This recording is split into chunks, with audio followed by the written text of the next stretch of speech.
Hey YouTube, my name is Sven. Welcome to the Metal Foundry. Last year I made a video about standard tuning and metal in 2022, whether it was still heavy enough, and I got some great comments and feedback on that one. Some very constructive and new and good information for me to make future videos about it, and some very unexpected ones like this one over here. First of all, thank you, dude. I'm paying a lot of attention and keeping it in shape and so on, so that also made me think of why shouldn't I make a list of my favorite beards in the metal scene? So this list is about my 10 favorite beard-wearing guitar players. So no Rick Rubin, no Chris KL from Five Finger Death Punch, and no Tony Campos from Static X. Even the three of them have awesome beards, they're not guitar players, so they're not in this list. So this is because this is mainly guitar-driven channel. I want to focus on guitar players. First of all, this list is not in any particular order. They're just 10 awesome beards that I picked out from guitar players of bands that I listen to every once in a while, or that I've seen live, or that have a meaning to me. So that's why I wanted to make this video. First one on the list is Mr. Kirk Weinstein of Crowbar and Down. If you don't know what kind of music he's playing, if you watch him, seeing him, only a picture of him, you could already think that he would play southern music, southern rock, very sludgy, very heavy riffs, and the beard itself brings some extra heaviness and extra gravitas to the music that he's playing. That's what I think, at least. Next on the list is Mr. Jim Root from Slipknot and previously Stone Sour, because that was the very first time that I saw him playing live, rocking his beard. I think it was in 2011 or 2012. Must have been when I saw him live, and I was very impressed by his beard and his handlebar mustache, and he's grown him further over the years, changed his style every once in a while. And what I really like is that he's also found a great way to incorporate his beard in his general aesthetic for Slipknot by cutting the lower part away from his mask. Very awesome beard, very awesome guitar player. Third one on the list is Mr. Zakk Wylde, also a very big influence for me. When I was younger, just started up playing guitars and so on, I bought an Epiphone SG. First, I always wanted to buy a Gothic Les Paul, but that guitar was not available. And then I bought an Epiphone SG from the Gothic series as well. And I remember discussing this with a friend of mine in a bar. I said, you know what, I really like playing the SG guitars. It's very easy to play solos with, and better to play solos with, because you just cannot play solos on a Les Paul guitar. And then he said, are you effing crazy? Have you ever heard about Slash? And have you ever heard about Zakk Wylde? And at that point, I had to say, unfortunately, Slash, of course, I knew him, but I didn't know Zakk Wylde. And I looked him up. I discovered Black Label Society and his music that he did with Ozzy Osbourne. And yeah, a new world opened up for me. And when I think of Zakk, I think of his bullseye guitar and of his awesome beard. So that's also why he's in this list. Number 4, a real guitar wizard with a wizard's beard, Mr. John Petrucci from Dream Theater. An awesome guitar player with an awesome beard, and the more he's growing his beard, the more he's turning into a wizard himself as well. So yeah, it's very awesome. Number 5, when you think of Oakley sunglasses, tribal tattoos, and a long beard only on the chin and braided, of course, you think of Mr. Kerry King from Slayer. It's always cool to see him when he's headbanging and banging with his bald head and his beard flapping around. I'm always wondering if he doesn't have accidents with them and when his beard gets stuck between his guitar strings. I don't know if that happens, but I had some accidents with zippers when I would just started growing out a beard, and it was like very painful. So if that happens, must have been painful as well. Next one on the list is a Swedish guy. His name means bear in Swedish.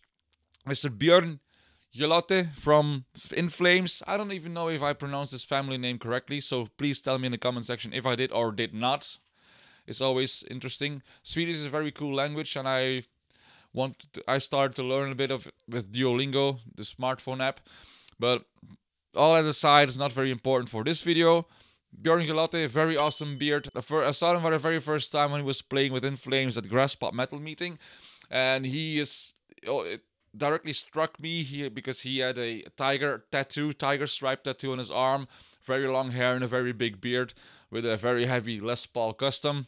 And he's changed it over the years. He turned a bit older, turned gray, his beard turned gray as well.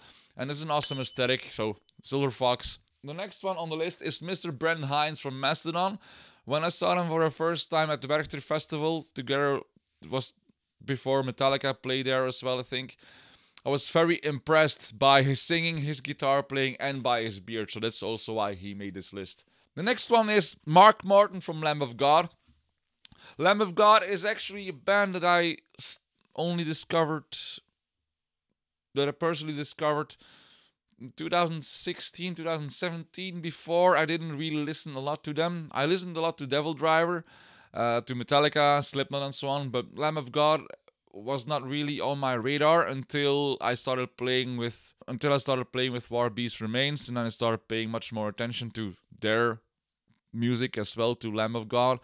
And I'm happy that I did, because or otherwise I would have missed out on a lot of very awesome riffs and awesome music. And I saw them playing live last year in a festival in Belgium. Willie Adler was not there because he was ill, and I think Phil Demmel was the fill-in for Willie. But of course, also Mr. Mark Morton, he's also on this list as well. Number 9 on this list is a very big influence for me, for the music that I listen to and the music that I play, because of the songs that he's written and so on.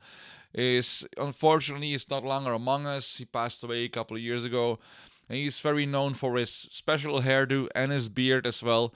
So Mr. Wayne Static from Static X. I saw him live 2 times with Wayne Static when he was still alive. So I'm happy that I got to see that, and also very happy that Tony Campos has found a way to continue the legacy of Wayne by playing live again and writing new songs with Xero as a singer.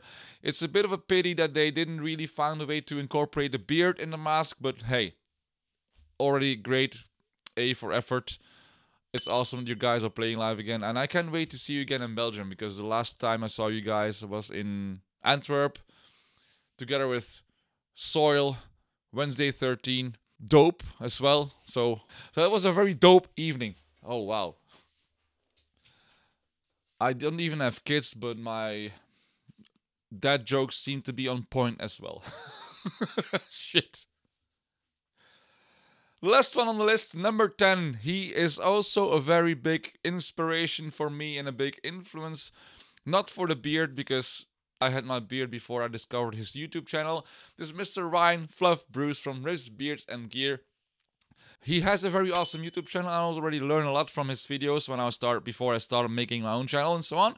And at that time I always found it funny that his channel is named Riffs, Beards and Gear, and he doesn't really speak about beards. But hey, he also made a video like this, I think, a couple of years ago. And I also made a video about this a couple of years ago, and I also wanted to make my own take of it, so here it is. And of course, this next guitar player is a bonus, because I did not forget about him, but he is not a metal guitar player. He is a great blues and blues rock guitar player. This is Mr. Billy F. Gibbons from ZZ Top, the most iconic beards ever. If you think of ZZ Top, you think of Billy and Dusty as well, rest in peace.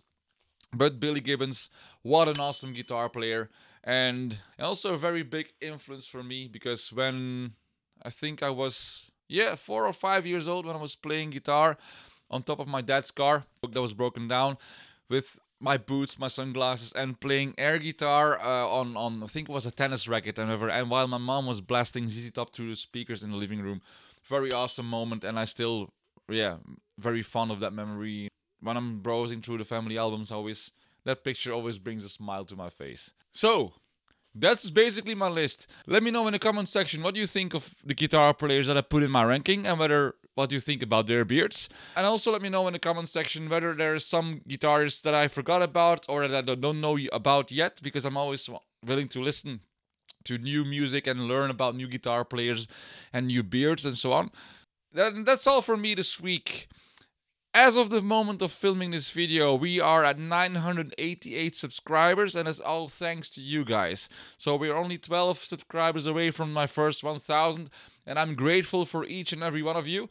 And if you're not subscribed yet, and you like the videos that I'm creating on this channel and you want to help me grow my channel, please subscribe and click the notification bell to be notified whenever I upload a new video, which will be every single week.